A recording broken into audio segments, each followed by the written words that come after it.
I was 6 when they died. Gunshots, blood, screaming, then silence. Foster care was hell. Bruises and hunger became my new normal. By 11, I'd had enough. One frosty night, I slipped out the window. Freedom tasted like fear and smelled like piss in back alleys. "Hey, kid, got any change?" A toothless man laughed as I scurried past. I huddled in a doorway watching families through frosted windows. Laughter. Warmth. Things I couldn't have. My stomach growled.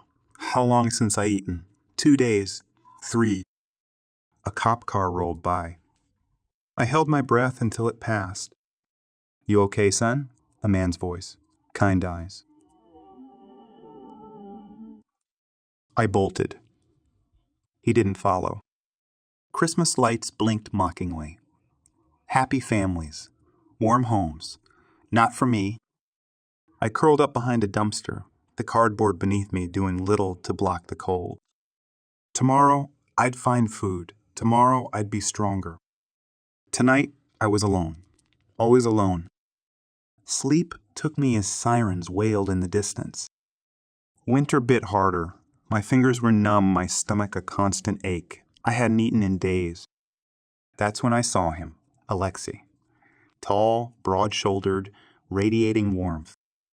I peered through his window, imagining the life inside. Suddenly, our eyes met. Panic. I ran. "Wait!" His voice boomed behind me. I tried to sprint, but hunger made me weak. He caught up easily. "You look starved," he said, his dark eyes softening. I don't want trouble," I stammered. He smiled. "No trouble. Just dinner. Join us?" Every instinct screamed danger, but the smell wafting from his house. Okay, I muttered. Inside, a feast. 11 kids, all ages. A woman, Fiona, Alexei's wife. "Eat," Alexei urged. I devoured everything in sight. Later, sneaking out, I bumped into Alexei in the kitchen. "Leaving so soon?" he asked. "I can take care of myself," I lied. He frowned. "You're a child. What you need is love." Love, a foreign concept. "Stay," he insisted, "at least until winter ends." I hesitated. Warmth, food, safety, things I'd forgotten. "Okay," I whispered. Just till winter ends." Alexei's smile widened. "Welcome home, son." I had no idea what I just agreed to. Winter never really ended. Days turned to weeks, weeks to months, months to years. Alexei's church became my world, his words, my gospel. "We're special," he'd say, eyes gleaming. "Chosen." I lapped it up. After years of nothing, I was finally something. "Tito," Alexei called one day. "Come here, son." I approached, eager to please. "Yes, Father." He beamed at the title. "It's time you took on more responsibility."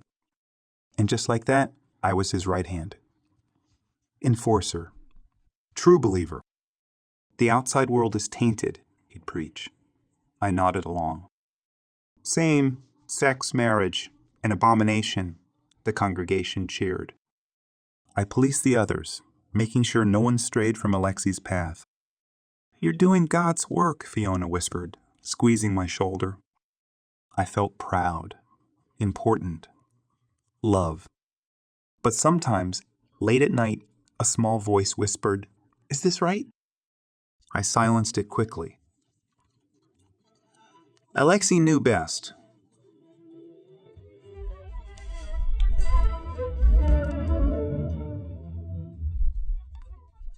Alexei saved me. "We have a mission," he announced one day, "to cleanse this world." Everyone cheered. I cheered loudest. The voice in my head grew quieter each day. I was home. I was safe. I was Alexei's most faithful son. What could possibly go wrong? It was just another day. Praise Alexei. Spread the word. Keep the flock in line. Then I heard the screams. "Please, Father, I don't want to." I followed the sound to Alexei's private room. The door was ajar. Inside, a girl, 14 maybe, tears streaming down her face. "You'll marry him," Alexei snarled. "It's God's will." The girl sobbed. "He's 30. Please, I'm not ready." Alexei's hand flew. The slap echoed. I flinched but didn't move. Alexei knew best, right? "Tito," he called, noticing me. "Come in." I obeyed like always. "Tell her," Alexei commanded. "Tell her why she must obey." The girl's eyes met mine, pleading, desperate. I swallowed hard. It's for the greater good," I stammered. Alexei smiled. The girl crumpled. Later, I couldn't shake the image of her face. "Doubting is Satan's work," Alexei always said. But that night, doubt crept in like a thief. I tossed and turned, the girl's cries echoing in my head. For the first time in years, I wondered, what if Alexei is wrong? The thought terrified me. But once it took root, it wouldn't let go. Little did I know, this was just the beginning. "We're storming the streets," Alexei announced. "Those sinners need to be stopped." My stomach churned. Since the incident with the girl, everything felt off. But I nodded. "Yes, Father."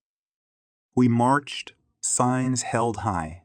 Repent, abomination, our usual bullshit. Then I saw them, the Pride group. Colorful. "Attack!" Someone yelled. Chaos erupted. I stumbled dizzy. Something sliced my leg. Blood seeped through my pants. "Tito," I called out. No one looked back. Pain shot through me as I collapsed. "Some family, huh?" "Hey, you okay?" A voice. Kind. Concerned. I looked up. A man. Enemy, Alexei would say. But his eyes... "I'm Ben," he said, kneeling beside me. "Let me help." "No," I mumbled. I'm fine." He ignored me, examined my leg. "This needs stitches." Before I could protest, he lifted me. Strong arms, gentle touch. In his car, he cleaned my wound. I hissed in pain. "Drink this," he offered. I hesitated. "It's just gin, for the pain." I sipped. It burned. But so did everything else. My phone buzzed. A message from Alexei. "We're using guns." Guns. No, this wasn't right. I looked at Ben. "Can you call the police?" His eyes widened. "Why?" "Please," I whispered, "before someone gets hurt." As sirens wailed in the distance, I realized there was no going back now. Sirens faded. Silence fell. Ben's car idled. "You're one of them, aren't you?" he asked softly. No judgment. Just curiosity. I nodded, shame burning my cheeks. I corrected. "I think." He smiled. "I'm the event organizer." My jaw dropped. "But you're so normal." Ben laughed. "What'd you expect? Horns? A tail?" I flushed, remembering Alexei's vivid descriptions of those people. "Come on," Ben said. "I'll show you what we're really about." Against my better judgment, I followed him into the community center. Inside, it was ordinary. People laughing, talking, helping each other.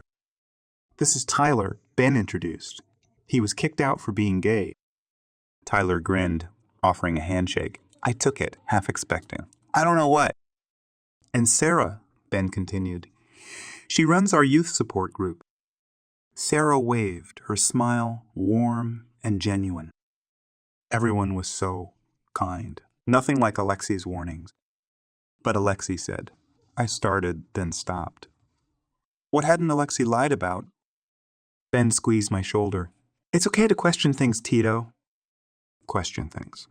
A foreign concept, but it felt right. As I left, Ben handed me his number. If you ever want to talk. That night, I stared at the ceiling, mind racing. Everything I knew was wrong. But if that was a lie, what was the truth? I clutched Ben's number like a lifeline. Tomorrow, I decided. Tomorrow, I'd start finding out.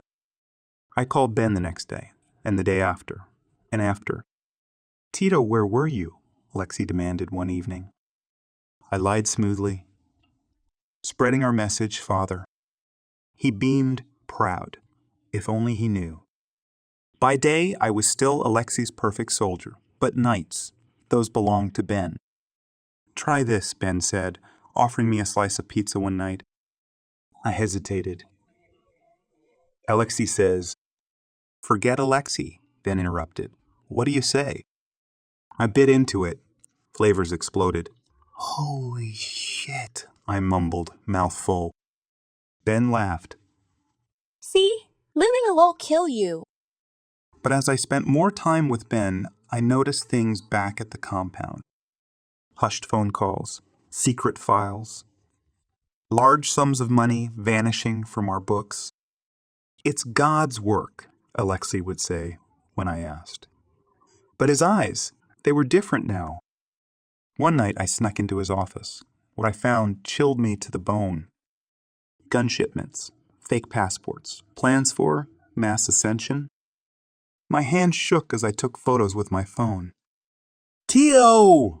Alexei's voice boomed from the hallway. I scrambled, heart pounding. Just cleaning, Father, I called back. That night, I ran to Ben. I need help, I gasped. As I spilled everything, Ben's face grew grim.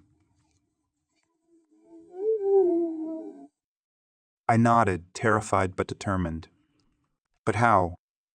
Ben squeezed my hand. Together, he said softly.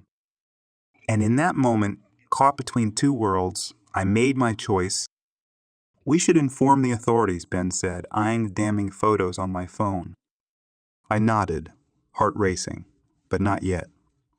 I need more proof. Days blurred. I played my role at the compound, all while gathering evidence. Nights, though, nights were for Ben. Try this, he grinned one evening, offering me a chocolate bar. I took a bite, eyes widening at the burst of sweetness. Ben laughed, a smudge of chocolate on his lip. Without thinking, I leaned in. Our lips met, soft, warm. Everything Alexei said was wrong, but this felt right. I pulled back, flushed. I'm sorry, Ben silenced me with another kiss. Don't be, he whispered. That night changed everything. Suddenly I wasn't just fighting against Alexei's lies. I was fighting for something, for someone. We're the chosen few, Alexei preached the next day. Soon we'll leave this corrupt world behind. I felt sick. I knew what that meant now. Tito, my son, Alexei, pulled me aside. Are you ready for ascension? I forced a smile. Always, Father. His eyes narrowed. You seem different lately. I swallowed hard, just excited for what's to come. That night, I ran to Ben. It's happening soon, I gasped. We're out of time. Ben held me close. We'll stop him, he promised. As I melted into his embrace, I realized this was love. Real, honest, beautiful love. And I'd die before I let Alexei destroy it. Time was running out. Alexei's ascension plan loomed closer each day.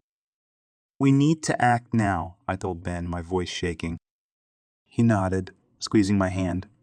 I've got a friend in the police. Let's go. The detective eyed me suspiciously. You're sure about this? I handed over my phone. See for yourself. His eyes widened as he scrolled through the photos. This is Jesus. Can you stop him? I asked, desperate. He nodded grimly. But we need more. Can you get us inside? My stomach churned. Yes, I can. That night, I returned to the compound. Alexei's eyes followed me, questioning. Where were you, my son?